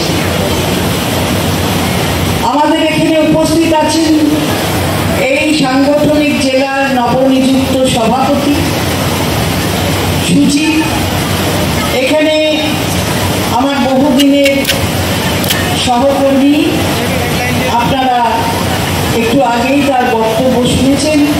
সমীর মহাপাত্র রয়েছেন, নন্দবাবু চেয়ারম্যান, তিনি এখানে উপস্থিত আছেন। এখানে মহিলারা সবাই এক একটি স্তরে কাজ করছে, তারা মঞ্চে আছেন। জেলায় যারা নেতৃত্ব দিচ্ছেন আমার ভাইরা, যুব থেকে শুরু করে অন্যান্য শাখা সংগঠন সবাই এখানে উপস্থিত আছেন। এবং আজকে যে উদ্যোগ নিয়ে শিবানী কুন্ডু, এই জেলার তৃণমূল মহিলা কংগ্রেসের সভানেত্রী, ও যে উদ্যোগ নিয়ে এটা করেছেন, আমি ওকে ধন্যবাদ জানাই যে এত মহিলাদের সমাগম সকলের সঙ্গে সমন্বয় রেখে, নেতৃত্বের সঙ্গে সমন্বয় রেখে এটাও করেছে। আমি সবাইকে ধন্যবাদ জানাই। কিন্তু আমার যেটা সব মিটিংয়েই আমি বলে থাকি যে মঞ্চে আমাদের ঠাঁই হতো না যদি মঞ্চের নিচে আপনারা না থাকতেন। আপনারা যারা নিচে দাঁড়িয়ে আছেন, অসংখ্য মহিলারা দাঁড়িয়ে আছেন, নিচে বসে আছেন, চারপাশে দাঁড়িয়ে আছেন, এরা না থাকলে আমাদের এই মঞ্চটা থাকে না। দেখুন নিচে কেন আছে, মঞ্চে যারা রয়েছেন তাদের দিকে তাকিয়ে কিন্তু আমরা কথা বলতে পারছি না, নিচে যারা আছেন তাদের দিকে তাকিয়েই আমরা কথা বলছি। কারণ আমাদের মনে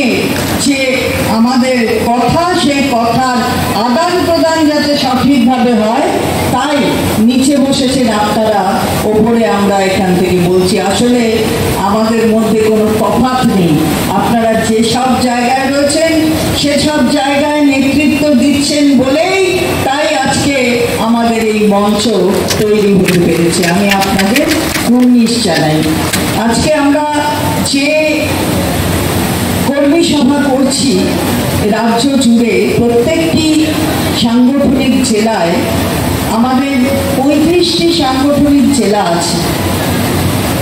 আমরা আজকে এখানে 10ই আগস্ট থেকে শুরু করেছি এবং আজকে এখানে কাঁথির করে আসার পরে এটা 12তম সাংগঠনিক জেলা আমি করছি, অর্থাৎ 11টি হয়ে গেছে, এটা 12তম 12তম।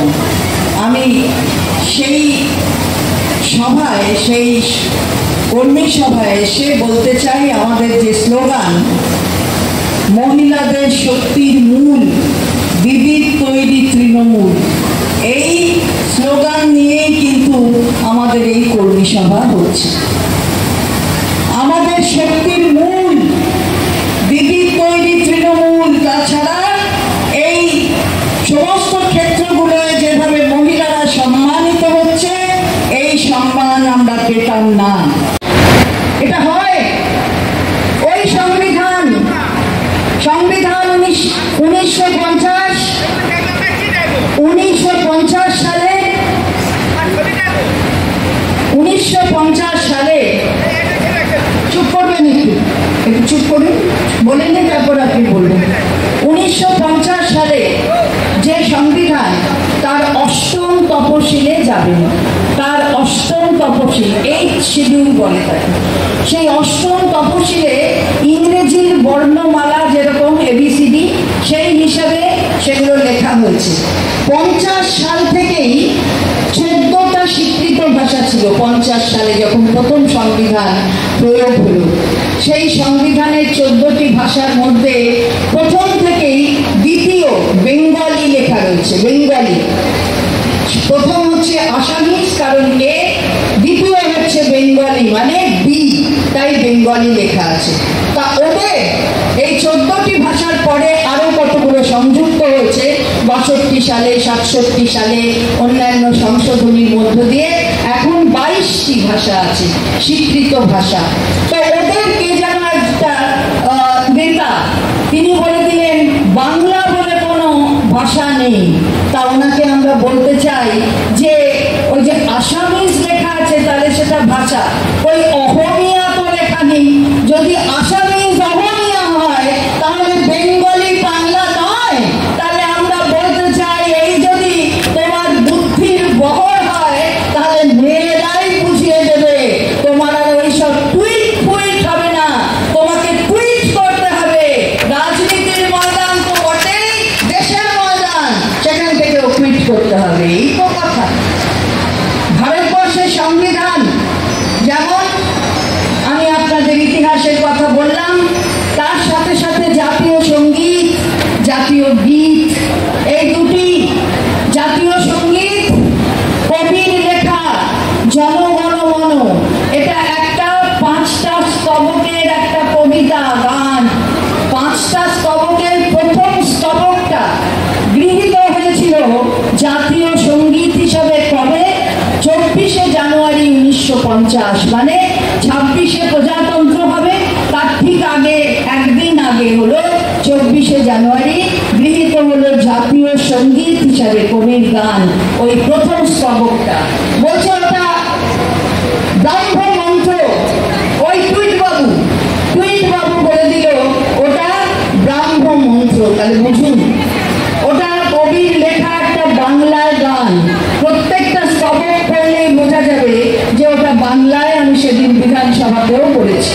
ফলে কবির লেখা যে গান, সেটা গৃহীত হলো। শুধু আমরা জনগণ মন বলি, অন্য প্রদেশ তার উচ্চারণের একটু তফাৎ হতে পারে, জনগণ মন বলে, কিন্তু তার মানে এই নয় ওটা অন্য ভাষায় লেখা হয়েছে, ওটা বাংলা ভাষায় লেখা হয়েছে। এবার জাতীয় গীত কে লিখেছেন? জাতীয় গীত বঙ্কিমচন্দ্র চট্টোপাধ্যায়, বন্দে মাতরম স্তোত্র। এটা মাতৃবন্দনার একটা মন্ত্র। তিনি লিখেছেন, নৈ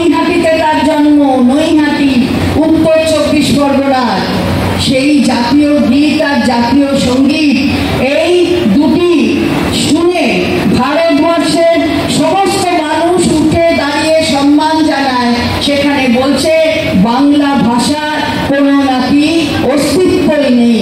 আমরা তাদের বলি যে একটু ভালো করে পড়াশোনা করো, ভালো করে শেখো, বলো তো জয় হিন্দ কে বলেছিল? নেতাজি সুভাষচন্দ্র বোস। জন্ম কোথায়? বাংলায়। সুতরাং এইসব বলে বাংলার মানুষের কাছে বিভ্রান্তি তৈরি করার রাস্তা এটা করতে পারবে না। বাংলা ভাষার বিরুদ্ধে যে অত্যাচার বাংলা ভাষাভাষীদের ওপর করা হচ্ছে ভিন রাজ্যে, সৌমেন বলছিল, অন্য জায়গায় গেলেই, অন্য জায়গায় বাংলা বললেই সেখানে তাদের পুশব্যাক করার কথা হচ্ছে, বাংলাদেশি বলে চিহ্নিত করা হচ্ছে। বাংলাদেশি বলে কোনো ভাষা হয় না। বাংলা ভাষার নানা রকম ভাবে বলা যায়। যেমন ধরুন পূর্ব মেদিনীপুরে পিছাবনি জায়গা আছে, এটা মেদিনীপুরের মানুষ যেভাবে ভাষাটা বলেন তাই পিছাবনি, অন্য জায়গায় ওটা হতো পিছবোনা, কিন্তু বলা একই বাংলা। এগুলো বুঝতে হবে, এক একটা জেলার এক এক রকম ভাষা। তাহলে ত্রিপুরায় যাচ্ছেন না কেন? ত্রিপুরার লোকেরা কি ভাষায় কথা বলে, তাদের কাছে তো যাচ্ছেন না কেন? না, সেটা বিজেপি শাসিত রাজ্য বলে। তাদের খাওয়া দাওয়া থেকে শুরু করে সবকিছু বাংলাদেশের মানুষের সাথে অনেক মিল আছে, তাহলে সেখানে যাচ্ছেন না। বাংলাদেশি বলে কোনো ভাষা হয় না। আমরা কেন বলছি? কারণ আমাদের যেমন রাজ্য সরকারগুলোয় পুলিশ থাকে রাজ্য সরকারের এখতিয়ারে, দিল্লিতে পুলিশ কিন্তু দিল্লি সরকারের এখতিয়ারে থাকে না, থাকে কেন্দ্রীয় সরকারের এখতিয়ারে। সেখান থেকে একটা থানা, তার অন্তর্গত থানা, একটা চিঠি এবং কিছু নথি দিয়ে বঙ্গভবনের অফিসার অন স্পেশাল ডিউটির কাছে পাঠিয়ে দিয়েছে যে এটা বাংলাদেশি ভাষায়, তুমি এটা ইংরেজি অথবা হিন্দিতে তর্জমা করে দাও। বুঝুন, বাংলাদেশি ভাষা নেই। তো এই কারণে আমরা বলতে চাই যে বাংলা ভাষাভাষীদের ওপর যে অত্যাচার সংগঠিত করছে এটা চলে না। এই যে সোমেন বলছিল একটা কাঠামো ভেঙে দিয়েছি, কাঠামো ভয় পাচ্ছে, তাতে কি প্রতিবাদে কণ্ঠ স্তব্ধ হয়েছে? চলছে তো, কালকেও মহিলারা করেছে, আজকেও আর একটা সংগঠন করবে, চলবে, এটা চলবে। কারণ আমরা লড়তে জানি, লড়াই করে বাঁচার জায়গাটা কি করে তৈরি করতে হয় মমতা বন্দ্যোপাধ্যায় সেটা শিখিয়েছেন। তোমরা সেনাদের ব্যবহার করেছো, আমরা সেনাদের শ্রদ্ধা করি। সেনা সে জলের হোক, সে স্থলের হোক, সে বায়ুর হোক, তারা আমাদের নিশ্চিন্তে আমাদের ঘুমোতে সাহায্য করে। আমরা যখন নিশ্চিন্তে ঘুমোই তারা পাহারা দেয়, আমরা কুর্নিশ করি তাদের। আর তোমরা তাদের রাজনৈতিকভাবে ব্যবহার করছো, অনন্যপায় হয়ে তাদের যেতে হচ্ছে, গিয়ে কাঠামো খুলতে হচ্ছে। আমরা এর বিরুদ্ধে বলছি। আমরা কেন্দ্রীয় সরকারের এই জঘন্য প্রচেষ্টার বিরুদ্ধে আমরা আওয়াজ তুলছি এবং আওয়াজ তুলব। মেয়েদের আওয়াজ আরো বেশি, আরো বেশি দূর অব্দি যায়। মেয়েদের জানেন তো গলার আওয়াজ ফ্রিকোয়েন্সিটা অনেক বেশি, মানে দূর অব্দি যায়। তাই জন্য কথা বললেই বলে ঝগড়া করছে। ঝগড়া করি না, আমরা একসঙ্গে থাকি, কথা কথা কথা কথা বলি, আর আমার কথা থেকে ওই ভিসপার ক্যাম্পেনিং এর মতন চলে যাবে সব জায়গায়। মেয়েরা আরো বেশি সংঘবদ্ধ হবে। মেয়েদের এই ছেলে মেয়েদের বাদ দেবে ভোটার লিস্ট থেকে। স্যার বা স্পেশাল ইন্টেন্সিভ ডিভিশন কি না স্যার, তো স্যার তোমার কি করতে হবে? অসংখ্য হতে হবে, স্যার স্যার স্যার স্যার বলতে হবে। তা আমরা তো সেটাই বলতে চাই যে তুমি বৈধ ভোটারকে অবৈধ ভোটারের ছাপ দিয়ে তাড়িয়ে দেবে, এটা মানতে পারবে না, বাংলা করতে পারবে না। স্যার হয়েছিল 2003 সালে, স্যার হয়েছিল, তখন সারা ভারত ব্যাপী স্যার হয়েছিল। এই সারা ভারত ব্যাপী স্যার আর এখনের স্যারের মধ্যে তফাৎ আছে। এখন হচ্ছে ভোটমুখী রাজ্যে, বিহারে ভোট, তাই সেখানে স্যার কি বলছে?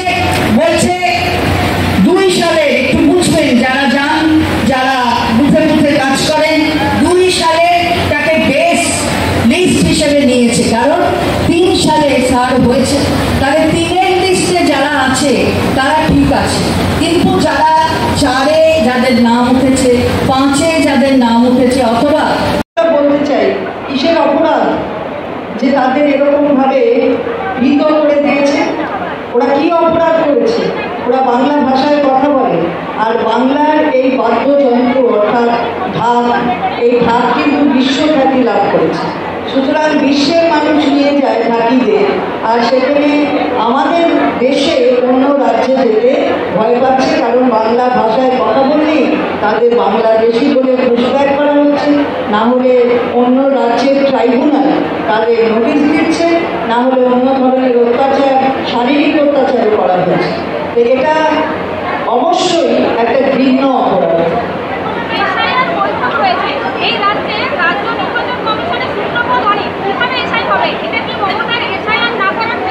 এটা কোনো মানে নেই এ কথা, কারণ এসআইআর তো হবে বলেছে সবে মাত্র, তার শূন্য পর্ব আর এক্ষুনি তৈরি হয়, তো এটা অবান্তর, মানে যারা বলছে তারা অবান্তর বলছে, এর কোনো মানে হয় না। সুতরাং রাজ্যে এসআইআর কীভাবে কী করবে সেটা আমরা দেখবো, একটা বৈধ ভোটারকেও কাটতে আমরা দেখব না। এসএসসি পরীক্ষা আগামীকাল, চন্দ্রকোনার এক ব্যক্তি প্রশ্ন ফাঁসের বিষয়ে সরব হয়েছিলেন ফেসবুকে। ভুয়ো খবরে ফেসবুকে ছড়ানোর জন্য তাকে গ্রেপ্তারও করা হয়েছিল, কিন্তু শুভেন্দু অভিযোগ করছেন যে এবার ওএমআরে নয়, দেদার বিক্রি হচ্ছে প্রশ্ন। কি বলছেন শুভেন্দুবাবু সে বিষয় নিয়ে আমার কোনো বলার কিছু নেই। এইটা যে ফেক বলেছে সেটা পুলিশের কাছে ধরা পড়েছে এবং সেটা মানুষ দেখেছে। সুতরাং কে কী বলছেন সেটা আমাদের উত্তর দিতে হবে, এমন প্রাধান্য দিয়ে তাকে তার কোনো মানে নেই। ধর্মতলায় অস্ত্রের দোকানে বেআইনি কাগজ কিনতে 41টি অস্ত্র উদ্ধার। রাজ্যের বিভিন্ন প্রান্তে ভাঙড়, সোনারপুর, কৃষ্ণনগর, কলকাতার সর্বত্র যুবকদের হাতে পিস্তল। কথায় কথায় খুন ছুটাও। আইন শৃঙ্খলার কি অবস্থা? আইন শৃঙ্খলা একদম ঠিক আছে। এরকম যদি দেখেন, আমি বলছি না যে কোনো কোথাও কিছু হয়েছে তাকে আমি সমর্থন করছি না, কিন্তু এগুলোকে বলেন যে এখানের আইন শৃঙ্খলা খারাপ, তাহলে উত্তরপ্রদেশের আইন শৃঙ্খলাটা কেমন, উড়িষ্যার আইন শৃঙ্খলাটা কেমন, রাস্তায় দাঁড়িয়ে দাঁড়িয়ে দাউ দাউ করে জ্বলছে ছাত্রী, তাহলে আইন শৃঙ্খলাটা কেমন? এখানে তো এখানকার পুলিশ ধরেছে, বেআইনি অস্ত্র থেকে তাদের কাছ থেকে ধরার পুলিশ সর্বতভাবে সাহায্য করে সেই যাতে এই ধরনের ঘটনা না ঘটে সেগুলো দেখছে। সুতরাং প্রশাসন নিশ্চিতভাবে তার নিজের কাজ করছে। যারা এই ধরনের কথা বলে তারা নিজেদের যারা রাজ্য যেখানে করছে সেগুলোরও তাদের ব্যাখ্যা দিক। আমি কোনো খারাপ কাজের কিংবা অস্ত্রের সমর্থন করছি না, কিন্তু আমি বলতে চাই যে পুলিশ যে কাজটা করছে পুলিশকে কাজটা করতে দিই, আর অন্য রাজ্যে কেন হচ্ছে সেটারও উত্তর দিই। মুখ্যমন্ত্রীর ঘোষণার পরেও পোর্টাল বিভাগ, রাজ্যে ফিরে আসা হাজার হাজার পরিযায়ী শ্রমিক এখনো করতে পারছে না আবেদন। উত্তর দিনাজপুরের ডেপুটি লেবার কমিশনারের স্বীকারোক্তি, অ্যাপ ও পোর্টালে বিকল থাকার কারণে আবেদন দেওয়া সম্ভব হচ্ছে না। সেটা এখনো কোটি কোটি কেউ করতে পারছে না এরকম করবো, এটা কে বলবো? এটা কি বিজেপির কেউ বললো? ওখানে উত্তর দিনাজপুরে তো বলেছে পোর্টালটা খারাপ আছে, কোনো আবেদন নিতে পারেনি, কিন্তু এই যে পোর্টালটা করেছে তার যে কি ভালো দিকটা আছে, ইতিবাচক দিক, আপনারা সেটা বলবেন, সবসময় নেতিবাচক বলবেন না। আপনারা হচ্ছেন চতুর্থ স্তম্ভ সংবিধানে, যেটা সংবিধানে লেখা নেই, কিন্তু আপনারা নিজেদের কাজে নিজেরা চতুর্থ স্তম্ভ হয়েছেন। আপনাদের সম্মান করি আমরা তাই বলতে চাই, এই ধরনের যে ঘটনাগুলো হচ্ছে, যেগুলো নেতিবাচক ঘটনা, তার বিরুদ্ধে আপনারাও সতর্ক। এটা আপনাদের কাছে আমার বিনীত আবেদন। যদি অযোগ্যরা পরীক্ষায় বসে যায় তাহলে ফের পুরো পরীক্ষা প্রশ্নের মুখে। এসএসসি চেয়ারম্যান এটা বিচার্য বিষয়, এটা নিয়ে বলার জন্য যদি প্রয়োজন পড়ে জুলুম চলে, ভোটে দাঁড়াতে হলে দাঁড়াবো, জানালেন আব্বাস। পাল্টা শওকত বলছে মুখের ফাটা থাকলে ভোটে দাঁড়িয়ে দেখা। এসবের কথা কোনো উত্তর নেই, এটা আমরা কেন উত্তর দেবো? আব্বাসের সাথে নওশাদের কী হচ্ছে তার উত্তরটাও আমরা দেবো।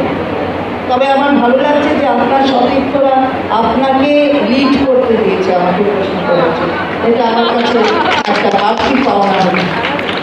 চাঁদপুর থানার এক এএসআইকে বেশ করে মারতে দেখা গিয়েছিল তৃণমূল নেতাকে। সেটা নিয়ে চাঁদপুর থানার আইসিকে ডেপুটেশন দিতে গেলেও সাংসদ খগেন মুর্মুকে টাইম দেয়নি দেখা করার।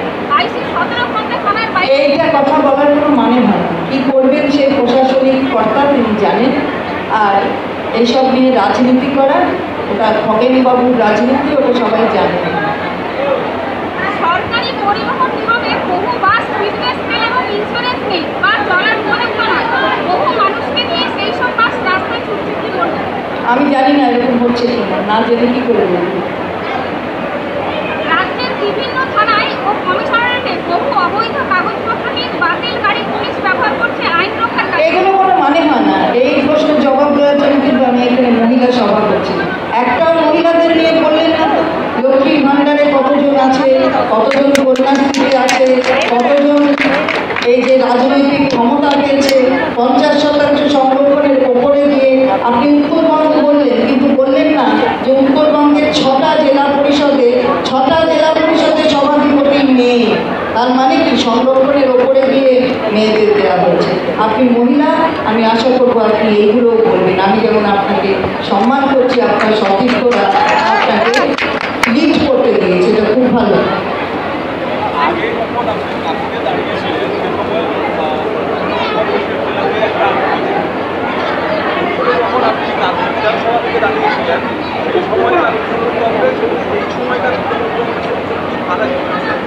ফারাকের কি আছে? তৃণমূল কংগ্রেসেই আছে আরো বেশি শক্তিশালী হয়েছে।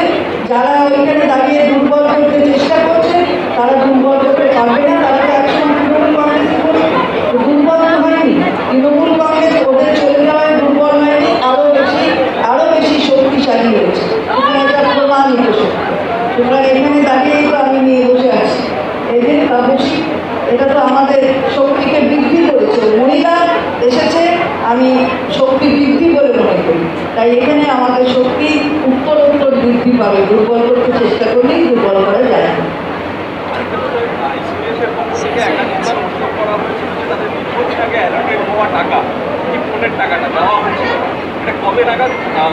না, দীর্ঘদিনের অ্যালটমেন্ট এটা না, এটা স্মার্টফোন এই বাজেটে বলা হয়েছে। এই বাজেটে আমরা বলে দিয়েছিলাম যে এই স্মার্টফোন দেওয়া হবে। এই স্মার্টফোনগুলো আমরা এই প্রক্রিয়াটা প্রায় শেষ হয়ে গেছে, এদের ব্যাঙ্ক অ্যাকাউন্টে ঢুকবে। এটা তো আমি বললাম, আমি তো ওপেনলি বললাম যে 25 সালের এটা ব্যাঙ্ক অ্যাকাউন্টে ঢুকবে। আর আরেকটা কথা বলছি, আপনি যখন আইসিডিএসটা খুলবেন তাহলে হচ্ছে এটা 75 সালের প্রজেক্ট, কেন্দ্রীয় সরকারের প্রজেক্ট। আপনি জানেন কেন্দ্রীয় সরকার কতটুকু টাকা দেয় সহায়িকা এবং ওয়ার্কারকে? আমরা তার 40% তো দিই, তার সাথে সাথে আমরা যাতে তারা একটা সম্মানযোগ্য সাম্মানিক পাক, তার জন্য কিন্তু রাজ্য সরকারের কোষ থেকে তাদের টাকা দেওয়া হয়। সুতরাং আপনি কেন্দ্রীয় সরকারের কাছে এই কথাগুলো সংবাদ মাধ্যমের দ্বারা তুলে ধরতে হবে যে এই যে বাজেট হয়, আইসিডিএসদের বাজেটে তাদের টাকা বরাদ্দ টাকা বাড়ে না কেন? কেন? তারা তো সব করে, তাদের বাড়ে না কেন? আশাদের বাড়ে না কেন? তাদেরও যে প্রত্যেকটা কাজের পেছনে একটা করে ভাতা আছে, সেটা বাড়ে না কেন? প্রজেক্ট তো কেন্দ্রীয় সরকার, আশার প্রজেক্ট তো কেন্দ্রীয় সরকারের, আইসিডিএস প্রজেক্ট তো কেন্দ্রীয় সরকার। আর ওরা তো মিসগাইডেড হয়, ওরা এতটা বোঝার ব্যাপার তো নেই, এতটা বুঝতে পারলে তো হয়েই যেত। তারা মিসগাইডেড হয়। এটা যে সেন্ট্রাল প্রজেক্ট, সেন্ট্রাল গভর্নমেন্টের দায়িত্ব আছে, সেটাই তো ওরা বোঝে না। সেই জন্য সেটাকে বোঝানোর দায়িত্বটা আমাদের সকলের, সংবাদ মাধ্যমেরও অত্যন্ত গুরুত্বপূর্ণ দায়িত্ব আছে। আমরা বসবো তো ধর্নায়, যে ধর্না চলছে আগামী 9 তারিখ আইসিডিএস আশাতে নিয়ে আমি বসবো। ওই সংগঠনের প্রধানও আমার দলে হয়েই যেত। তার মিসগাইডেড হয়। এটা যে সেন্ট্রাল প্রজেক্ট, সেন্ট্রাল গভর্নমেন্টের দায়িত্ব আছে, সেটাই তো ওরা বোঝে না। সেই জন্য সেটাকে বোঝানোর দায়িত্বটা আমাদের সকলের, সংবাদ মাধ্যমেরও অত্যন্ত গুরুত্বপূর্ণ দায়িত্ব আছে। আমরা বসবো তো ধর্নায়, যে ধর্না চলছে আগামী 9 তারিখ আইসিডিএস আশাতে নিয়ে আমি বসবো। ওই সংগঠনের প্রধানও আমার দলে।